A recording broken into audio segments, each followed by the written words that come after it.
Anul 2020 a fost unul decisiv și foarte important pentru Partidul Politic Pace, care de fapt a fost constituit. Cu mândrie spunem că am înregistrat un succes fără precedent în Republica Moldova. Suntem prima formațiune politică din istoria țării care în decurs de 2 luni a colectat semnături suficiente pentru a fi înregistrat oficial din 30 de raioane și 11 țări de la conaționalii noștri din diaspora. În această perioadă am implementat cu succes 10 de proiecte.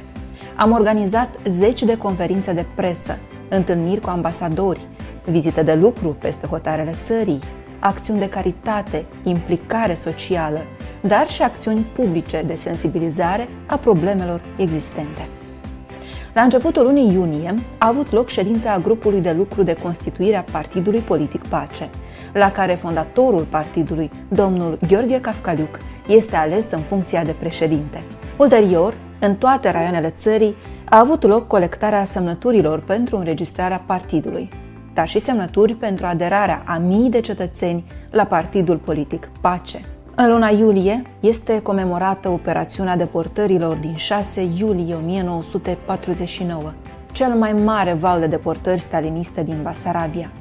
Ulterior am organizat o acțiune publică prin care membrii Pace s-au solidarizat cu evenimentele din Belarus, unde sute de mii de oameni protestau împotriva președintelui reales Alexandru Lukashenko. La fel, public, la sediul ambasadei SUA din Chișinău, în luna septembrie am comemorat 19 ani de la atacurile teroriste din Statele Unite ale Americii asupra turnurilor gemene. Am sărbătorit într-un mod plăcut Ziua Mondială a Păcii, trimițând prin intermediul culubașilor un mesaj de pace tuturor. Cu siguranță, când este pace, atunci totul capătă o altă culoare și este important să ne reamintim cât de scumpă pacea și liniștea în țară, în familie și în sufletele noastre. Am organizat o acțiune publică la sediul Curții Supreme de Justiție, prin care ne-am exprimat nemulțumirea față de decizia Comisiei Electorale Centrale de a exclude Partidul Pace din cursa electorală. 14 septembrie este o zi memorabilă pentru noi. Am anunțat oficial candidatul la funcția de președinte al Republicii Moldova. În cadrul unei conferințe de presă, doamna Galina Cotorobai a ținut un discurs prin care și-a prezentat obiectivele de campanie. Lunile octombrie, noiembrie și decembrie au fost pline cu evenimente de constituire a organizațiilor teritoriale din raioanele Râșcani, acolo unde ne-am întâlnit și cu membrii din Societatea Teritorială a Vânătorilor, apoi Șoldănești, unde am vizitat un agent economic foarte puternic care deține frigidere de mere cu o capacitate de 1500 de tone. A urmat Iedineț, iar în satul Fetești am vizitat fabrica de confecționare a viorilor și am aflat povestea din spatele acestor instrumente minunate. După care Sângerei, unde am vizitat o fabrică de textile. Suntem prezenți și la Florești, iar după evenimentul de constituire am vizitat o fabrică și am văzut fiecare etapă de producere a sucului de mere și o fabrică de textile condusă de colega noastră, Iuliana Cojocaru.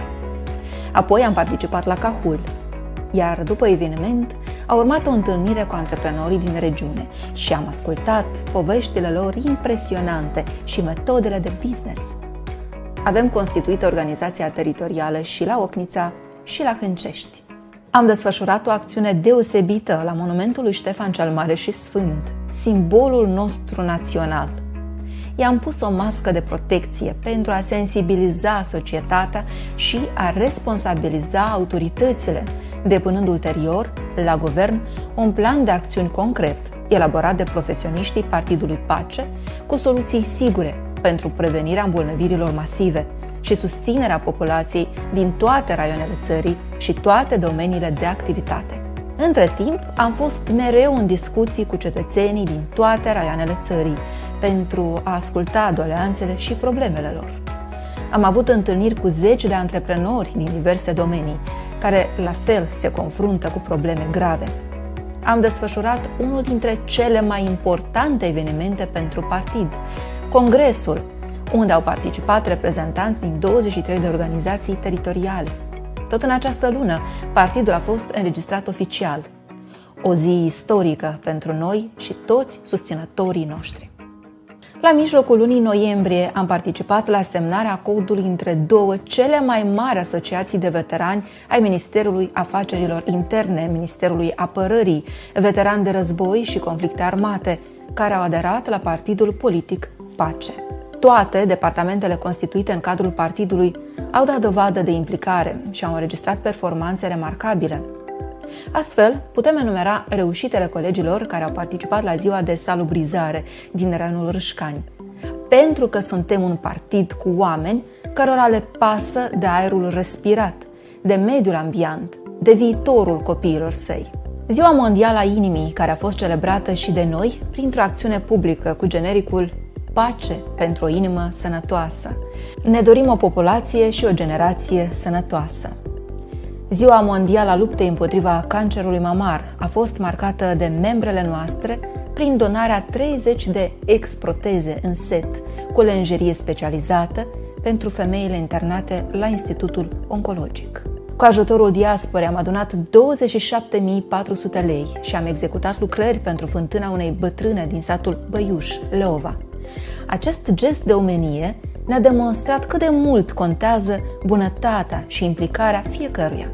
Cu ocazia Zilei Mondiale a Drepturilor Copiilor, am împărțit gratuit jucării moi, ursuleți albi, simbolul partidului. De Ziua Internațională împotriva violenței asupra femeilor, la sediul partidului a fost organizat un seminar condus de un magistru în drept, cu scopul de a informa cât mai multe femei despre drepturile lor, despre necesitatea de a fi respectate și iubite, dar nu certate sau lovite.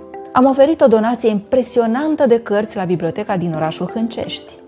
Ne dorim să avem o generație inteligentă, pentru că suntem siguri că o minte bine pregătită poate crea lucruri deștepte. Am plantat 150 de copaci de paltin în satul Râșcova, Criuleni. Participăm cu mare drag la înverzirea și împădurirea țării, pentru că ne pasă de viitorul curat al localităților noastre. Cu prilejul Zilei Profesionale a Automobiliștilor și a Drumarului, am felicitat șoferii și i-am îndemnat atât pe ei cât și pe pietoni să fie mai prudenți la drum, oferindu-le și flori tuturor. Am sărbătorit simbolic Ziua Națională a Poliției, cei care au grijă ca toți cetățenii să fie în siguranță și, bineînțeles, merită recunoștința noastră. În preajma sărbătorilor de iarnă am vizitat familii cu mulți copii și le-am oferit cadouri și obiecte de strictă necesitate, pentru că noi ne-am propus să renaștem Republica Moldova și să susținem, prin proiect de lege, familii cu 3 și mai mulți copii. Și aceste donații au fost un prim pas real pentru a ajuta. Suntem prezenți la Campionatul Național de Arm Wrestling. Echipa Pace se mândrește cu domnul Alexandru Grumeza, vicepreședinte sport, pentru excelenta organizare a Campionatului Național de Arm Wrestling și promovarea sportului în Republica Moldova. Am fost alături de agricultori care au organizat proteste atât în raioane cât și în centrul capitalei împotriva politicii bugetari fiscale păguboase și a lipsei măsurilor de susținere pentru agricultorii afectați de secetă. Ne pasă de fiecare cetățean acestei țări. Ne pasă de bunăstarea tuturor și vom lupta pentru drepturile fiecăruia. Am realizat proiecte interesante pentru conaționalii noștri. Drum de pace pentru șoferi și un curs gratuit de limba română pentru vorbitorii de limbă rusă. Mulțumim fiecărui membru al Partidului Politic Pace pentru acordarea votului de încredere și susținerea partidului în parcursul său. Ca Moldova să trăiască, înseamnă să se nască în fiecare zi. Nașterea copiilor prezintă eternitatea și prosperitatea. Astfel, anul 2021 pace la început cu cel mai minunat mesaj, felicitarea mamei, care a dat naștere primului copil născut în noul an la Centrul Mamei și a Copilului din municipiul Chișinău. Un imens ursuleț de pluș, marca Pace, cu un buchet enorm de trandafiri albi. Am oferit mămicii, totodată și multe scutece, lapte praf, cât și alte lucruri de primă necesitate pentru mamă și copil. Tot în căutarea eternității, am mers în vizită la emeritul profesor și fotograf din Hâncești, Andrei Tincovan. O carte, aceasta fiind dorința unui om care practic nu vede și nu aude fără aparatul auditiv. Dar dumnealui a citit în ochii noștri deschiderea și emoțiile din acel mic apartament, dar destul de îngrijit, a unui intelectual la o vârstă în care puterile îl depășesc, au fost copleșitoare. Apoi, cu suflet înaripat de seta de viață, am mers la spitalul din Hâncești, oferind o donație de ghiduri farmacoterapeutice pentru personalul spitalului. În plină atmosfera sărbătorilor de iarnă, Pace a organizat Ziua Ușilor Deschise, unde am prezentat atmosfera de lucru în cadrul sediului Pace și activitățile fiecărui membru din staful zilnic. De ziua marelui poet al neamului nostru, Mihai Eminescu, Pace a mers să depună flori, iar spre seară, Art Cafe Pace a oferit un omagiu poetului prin recitaluri de poezie și cântece pe versurile geniului literaturii românești. Prosperitatea, eternitatea, dar și integritatea unui stat se datorează și relațiilor frumoase a diferitelor etnii ce împart același pământ. Cu acest scop am organizat conferința de presă În pace ne regăsim toți, unde am discutat rolul comunităților etnice într-un stat ca al nostru, cât și patrimoniul cultural al Republicii Moldova, care prezintă cartea de vizită a țării noastre.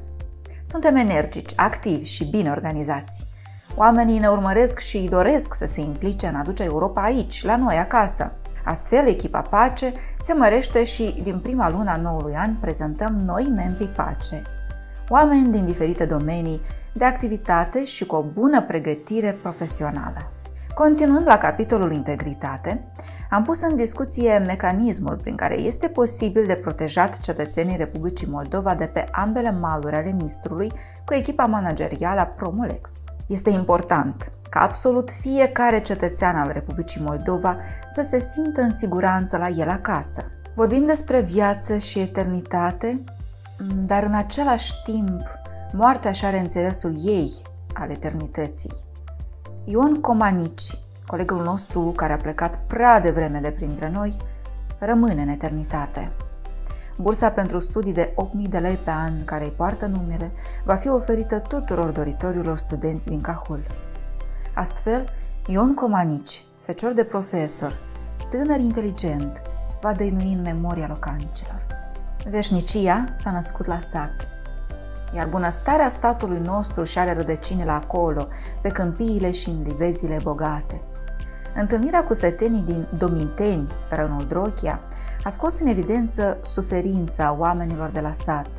Am văzut și auzit din propriile lor cuvinte cum suferă infrastructura satelor și ce avem noi de făcut pentru a corecta lucrurile. Ce avem noi de făcut ca bătrânii noștri să nu mai fie atât de chinuiți de soartă și mințiți de guvernanți ani la rând. Proiectul Knișca are ca scop de a întoarce bătrânilor banii pierduți cândva din cărțile de economii. Dar pentru a oferi stabilitate, prosperitate unui stat nu este posibil fără a construi relații de vecinătate cu statele alăturate. Astfel, am organizat întâlnirea cu consilierul președintelui Consiliului Regional al Ucrainei, Roland Zeber, având un dialog prietenos și constructiv pentru ulterioarele conlucrări. Negătând la frigul de afară, lucrătorii din gospodăria comunală se trezesc în fiecare zi cu noaptea în cap pentru a curăți străzile capitalei, dar și în celelalte localități ale țării. Noi ne-am gândit că în acest moment un ceai cald cu biscuiți ar fi absolut necesar celor care au grijă de curățenia străzilor și nu am dat greș. Ideea proiectului Knișca a fost primit cu entuziasm. De aceea, imediat, am repartizat corturi prin toate sectoarele capitalei, cât și în diferite raioane ale țării pentru a strânge semnăturile cetățenilor. Războiul fură vieți din orice colț al lumii. Și nici războiul din Afganistan nu a trecut fără să lase urme de durere. De ziua comemorării celor căzuți în războiul din Afganistan, Pace a depus flori la monumentul eroilor. Mergând din sat în sat, întâlnim oameni la culmea sărăciei. Am întâlnit o bătrână singură, care în plină iarnă n-avea nici măcar ușă la casă. Puținul pe care i l-am putut oferi a fost să instalăm ușa și să oferim câte ceva din produsele alimentare, pentru că viața trebuie să fie frumoasă pentru toți. Având pâine pe masă, poți aprecia frumusețea ei, așa cum ne povestește Lenuța Burghilă la a7tv.ro despre colaborarea dumneiei cu un mare artist al spațiului românesc, Gheorghe Gheorghiu. Așa cum menționam despre relațiile frumoase de vecinătate, liderul Partidului Pace împreună cu vicepreședintele pe domeniul cultură au avut o întâlnire cu președintele Uniunii Ziariștilor Profesioniști din România, UZP, Doru Dinu Glăvan, și cu președintele Camerei de Cooperare Economică și Culturală Română-Rusă, Tudor Afanasov. Săptămâna întâlnirilor cu oameni importanți din statul vecin continuă cu Aurel Moldovan, cel mai integru și profesionist avocat din București. De la București, Pace se deplasează spre Bârlad, unde are loc întâlnirea cu primarul municipiului Dumitru Boroș. Așteptând cu nerăbdare primăvara, spre sfârșit de iarnă, Pace a instalat colivii pentru cei ce vestesc primăvara, păsările. Pace este un partid tânăr, constituit la fel din majoritatea tânără. Dar ce tânăr se va mișca curajos înainte, fără susținerea, dârzenia și înțelepciunea veteranilor Asociației Decebal și a Uniunii Veteranilor Forțelor Armate din Republica Moldova, care împreună au depus flori la monumentul Maica Îndurerată de Ziua Memoriei și Recunoștinței. Astfel, tinerii cu entuziasm și curaj oferă cărți tuturor trecătorilor de Ziua Mondială a Scriitorului, continuând acțiunea mai multe zile la rând, pentru că Pace are o carte pentru fiecare. Identificarea problemelor din întâlnirile directe cu cetățenii continuă, iar de această dată Pace a scos în evidență starea trenurilor de pe ruta Chișinău-Ungheni, condițiile deplorabile în care sunt puși cetățenii să se deplaseze zilnic spre muncă la capitală. Cultivăm cultură și inteligență și, așa cum cartea este înțelepciunea nesecată, Pace donează cărți oriunde merge. De asta dată am mers la Liceul Teoretic Alexandru cel Bun din Sângera cu o donație de cărți și promovăm cultura poporului nostru la posturile TV din București, Etno TV și matinali și populari prin intermediul vicepreședintelui pe domeniul Cultură Pace.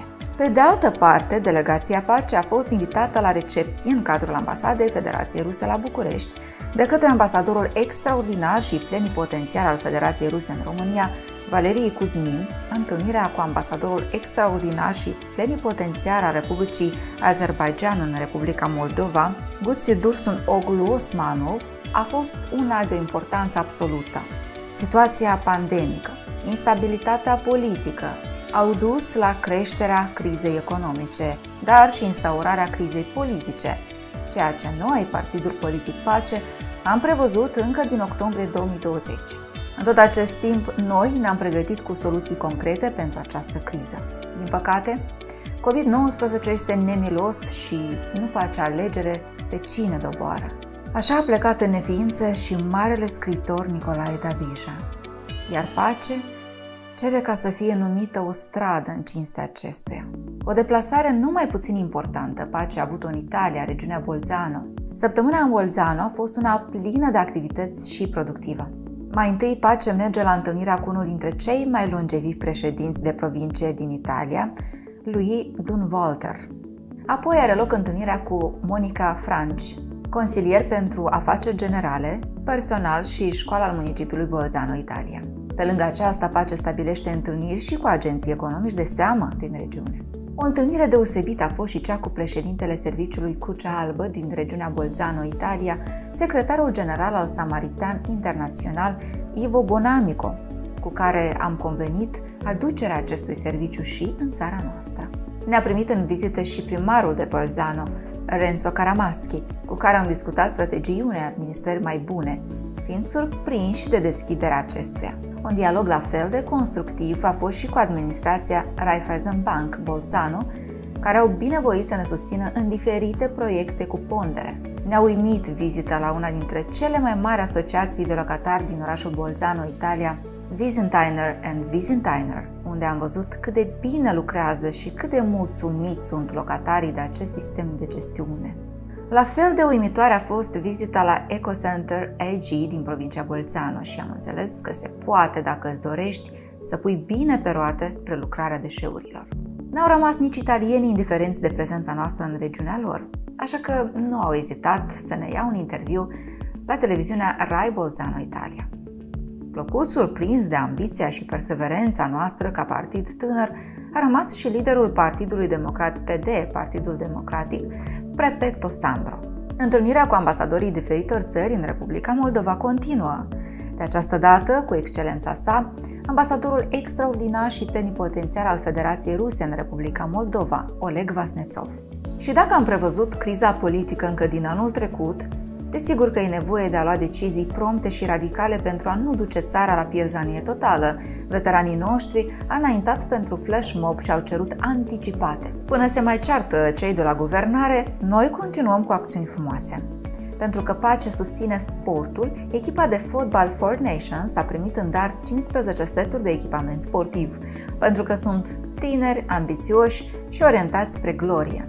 Vorbind despre curaj, ni l-am asumat în scoaterea în vileag a funcționarilor publici care s-au vaccinat în afara rândului, totodată dând în judecată pe toți 32 de funcționari identificați prin experimentul telefonic și venind în fața tuturor într-o conferință de presă pentru a aduce la cunoștința cetățenilor acest fapt.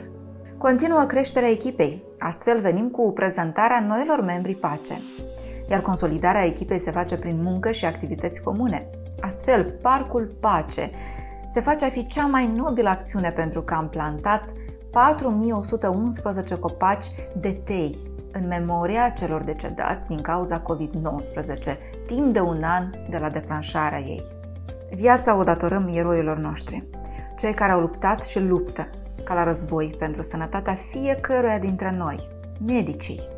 Pace a mers la mai multe instituții medicale pentru a oferi echipament medical, care s-a dovedit a fi insuficient într-o așa perioadă absolut critică. Faima în întreaga lume, dar cel mai important în Cartea Recordurilor Guinness, o va aduce cea mai mare mască de protecție din lume, marca Pace. Iar continuitatea acesteia constă în oferirea a 83.000 de măști de protecție tuturor cetățenilor care au nevoie de măști. Fiind parte la nivel geografic a Europei și având o orientare politică pro-europeană, de Ziua Europei am întins în scoarul Europei cel mai mare steag, transmis la Chișinău de colegii noștri din diaspora, după care ziua a continuat cu depunerea de flori la memorial în comemorarea eroilor căzuți în cel de-al doilea război mondial. Ei au fost cei care au luptat pentru pacea de astăzi. Așa cum de sărbători tindem să ne adunăm familia din toate colțurile lumii, în acest an mulți au rămas singuri din cauza interdicțiilor instalate de pandemie. Acest fapt a lăsat pe mulți bătrâni singuri.